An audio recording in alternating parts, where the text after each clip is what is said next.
In this video, we're going to talk about the inverse trigonometric functions. Now, technically, none of the 6 basic trigonometric functions actually has an inverse as it's defined. So let's think about why this would be the case. We know that in order for a function to have an inverse, the function has to be one-to-one.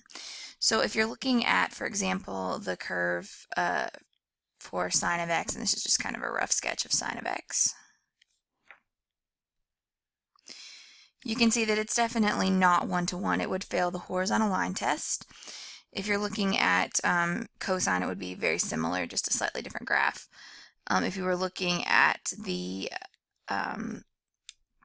cosine, or the cosecant and the secant graphs, it's going to be a similar story because each of them has this kind of almost like parabola shape that's formed. So you can see that these would absolutely fail the horizontal line test as well. And if you're looking at the cotangent and tangent graphs, you could see that these would also fail the horizontal line test because this pattern repeats itself over and over again, so we would fail it there. So none of these are one-to-one, which means that they don't technically have an inverse as they are stated. But if we restrict their domains, we can define the trigonometric functions in such a way that they will have inverses. So these are the definitions of the inverse trigonometric functions. So you can see that we have y is equal to arc sine of x if and only if sine of y is equal to x. And we're going to restrict the domain on that one to be from -1 to 1. And the range would be from -pi/2 to pi/2. So basically, if this is your y equals sine of x, we are restricting the domain of this to be -pi/2 to pi/2. So we're only looking at this portion of the graph, the portion that looks like this. And you can see that it is one-to-one. So then when we go to actually graph it, you would just basically be inverting the x and the y. With this one, we're looking at the portion of the graph for cosine where y is between 0 and pi. So if you're looking at y equals cosine of x,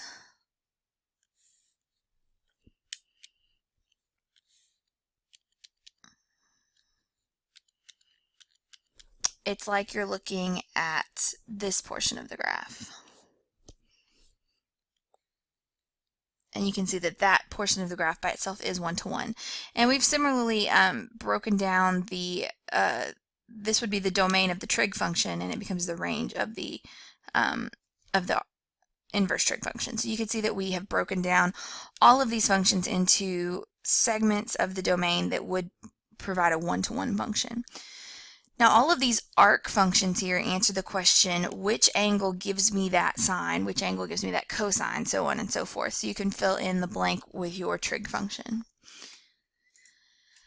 And the graphs of these are just going to be the graphs, or the inverse of the graphs of the original functions, so they do look like this. And one thing that is important to note is that all of the angles are given in radians, not degrees. So your answer for each of these following problems should be in radians. So if I have y equals arc sine of 1/2, that's the same thing as saying sine of what angle is equal to 1/2.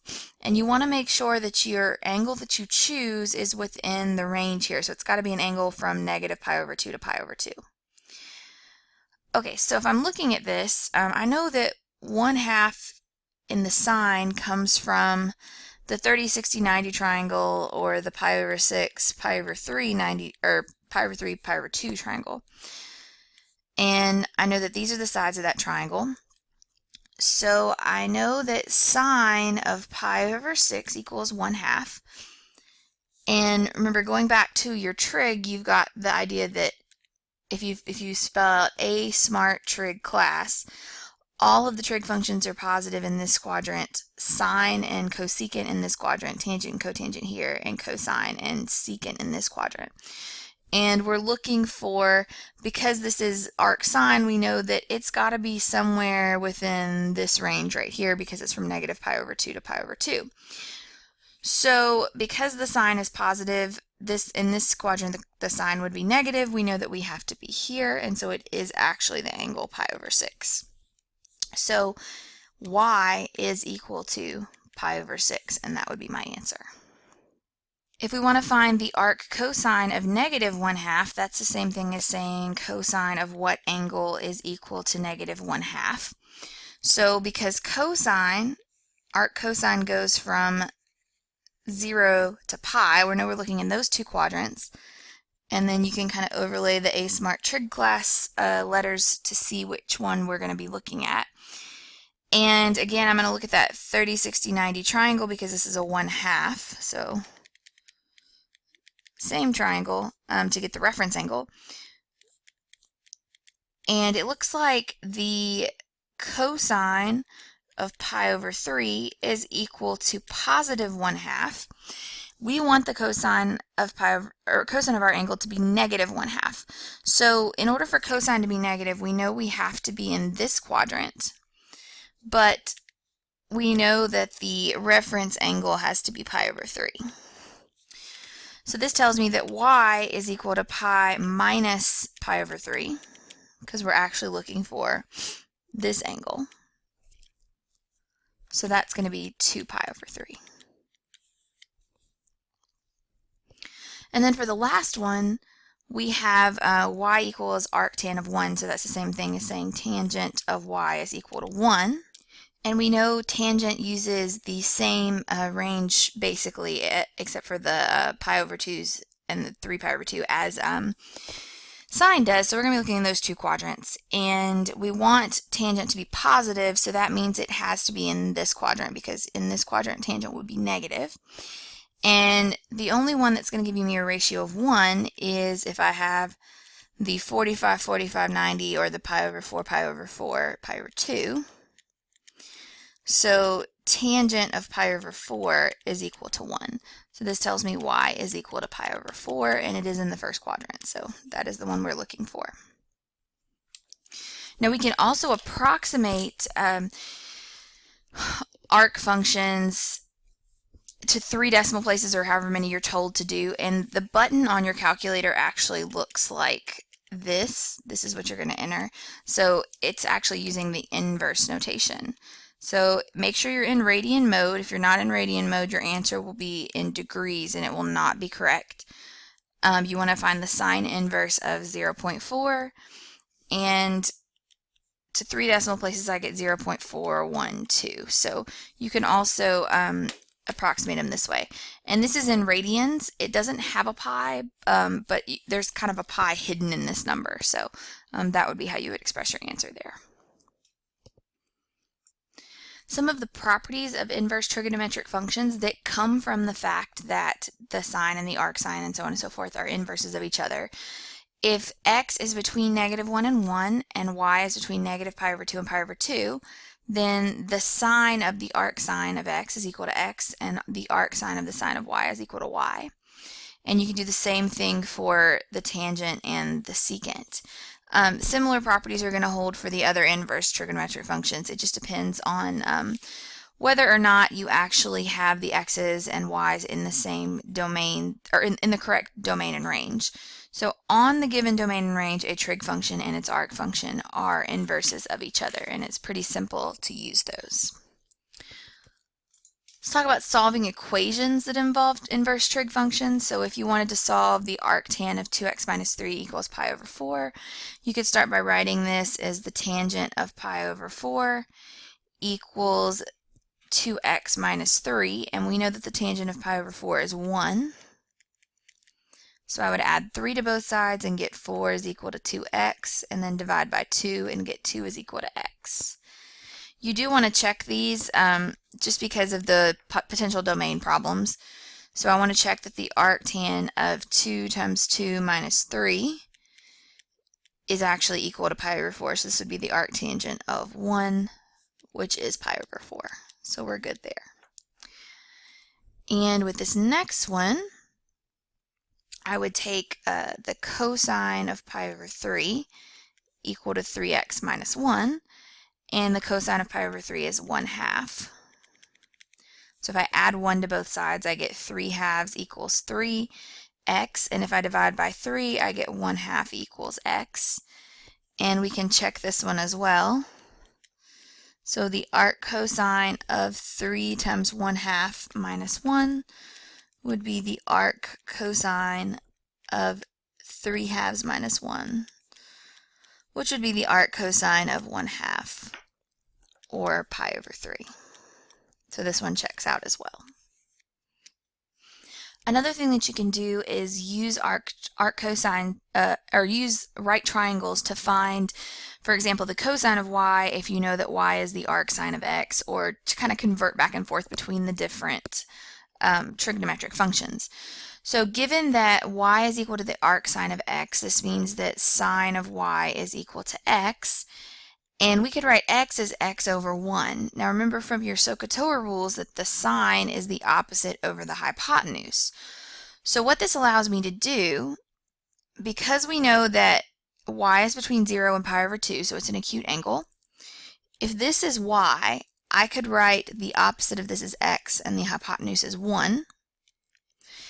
And then using the Pythagorean theorem, I could find the missing side of the triangle. So this would be x squared plus b squared equals 1 squared.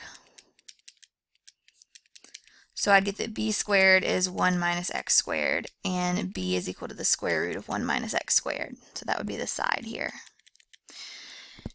And from here, I know that y is between 0 and pi over 2, so I'm in the first quadrant. I don't have to worry about anything being negative. Cosine of y is going to be the adjacent over the hypotenuse. So I go back to my triangle. The adjacent here is the square root of 1 minus x squared, and the hypotenuse is 1. So I get that the cosine of this y is 1 minus x squared. Similarly here we have, given that y equals the arc secant of 1 over x, we want to find a formula in terms of x for the tangent of y. So here I have that secant of y is equal to 1 over x, and remember secant is 1 over the cosine of y. So that tells me that cosine of y is equal to x, and that's going to be x over 1, which is the adjacent over the hypotenuse. So if this is angle y, this would be x over 1, and then you could use the Pythagorean theorem again, and you would have x squared plus b squared equals 1 squared. So again, we get that b is the square root of 1 minus x squared. So from here, the tangent of y is going to be the opposite over the adjacent, which is the square root of 1 minus x squared divided by x. So that would be my answer here, and this is true as long as x is not equal to 0. And then finally, you can do this with numbers as well. So this says that the cosecant of root 5 over, the cosecant of y is equal to root 5 over 2. So this is 1 over the sine of y. So sine of y would be 2 over the square root of 5. And remember, this is opposite over hypotenuse. So if this is my y, the opposite would be 2, the hypotenuse would be the square root of 5.